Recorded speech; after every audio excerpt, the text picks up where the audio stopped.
Hello mga ka-journey, good morning. Good morning po. Yeah, good morning. Good afternoon na pala. Kasi 12:50 AM na sa hapon pero nagluluto pa rin tayo.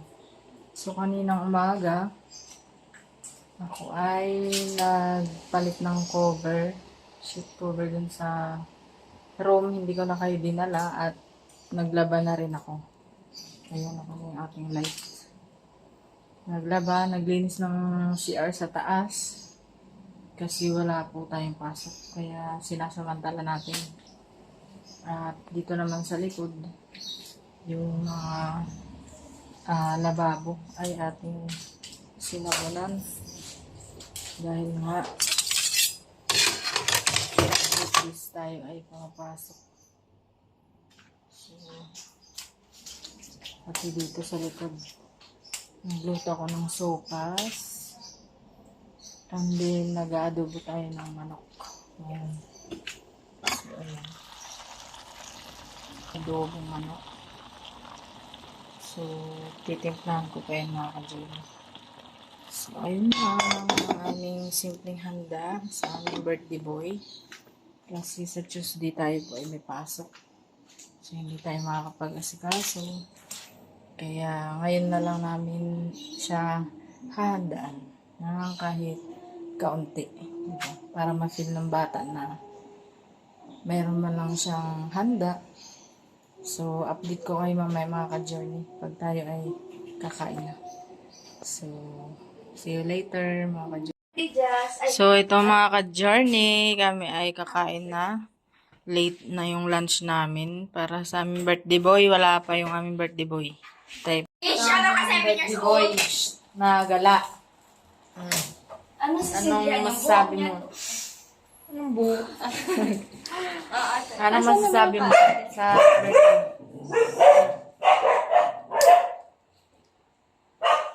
Electric pan ba? Ang crayons yun. Electric pan. Yes.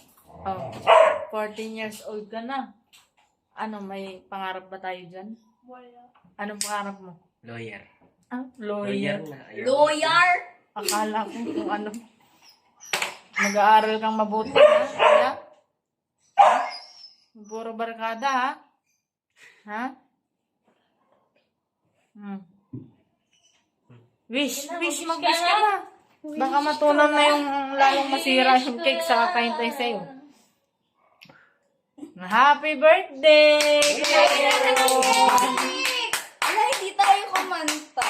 14 years old ka na. Ayan sila, oh. Imaginakis. Magkakainan na ng cake. Ang mga bully. Ang bully. Uy, kita yung mukha. Okay lang. Yan. Oh, tapos na kaming kumain. Ikaw nang kumain. Happy birthday, Kuya Aaron. Pakabait. Kinayang cake. Mag-aral ng mabuti. Huwag mag-asawa ng maaga. Oh, coming from you. Uy, naku ko. Naka-video yan. Papanood nyo yan. Mag-aasawa ko mga ano. Hello mga ka-journey. So, ayan, tapos na po kami kumain. At magpapahinga lang ako saglit. Para makabawi dahil bukas ay may pasok na naman tayo. So, higa-higa lang ako dito mga ka-journey. Ang aking junakis dito. Jasmine! Mag-sleep ka, Jas. What? Mag-sleep. Masyado na mahaba yan. Matataba ka sa akin. Oo nga, kanina nililiguan ko na. At update ko kay mama mga ka-journey. Pahinga muna kami. Bye! Hello mga ka-journey. So, ayan. Time check tayo. 5:56 PM na. Tayo ay magsasaing na. So, para makapagpahinga ng maaga dahil tayo ay may pasok naman bukas. Update ko kayo mamaya mga ka-journey sa ating mga gagawin. Jasmine, how's your school? How's your new school? It's okay. What are you doing? Assignment pa. Very good. What subject is that? English pa. Will you sit properly? Wala How's your school? Okay naman po. How's your new school? It's okay po. What are you doing? Assignment Will you sit properly? What subject is that? English.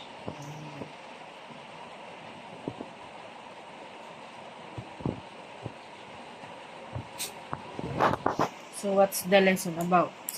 We, we, we have to, what's it called again, fix the story and add the quotation mark. Matulog-tulog. Ah, And fix the spelling. if it's for question, sentence, Yes. or you have to put exclamation mark, exclamation point, I mean. But I'm gonna finish the story first before, that's Yeah, why, you have to read the whole story first. So you can understand if you need to add the punctuation mark, exclamation point, or a question mark, or a period. It's about that. Just yeah. okay. Enjoy your assignment. Okay. Say bye-bye to Bye. them.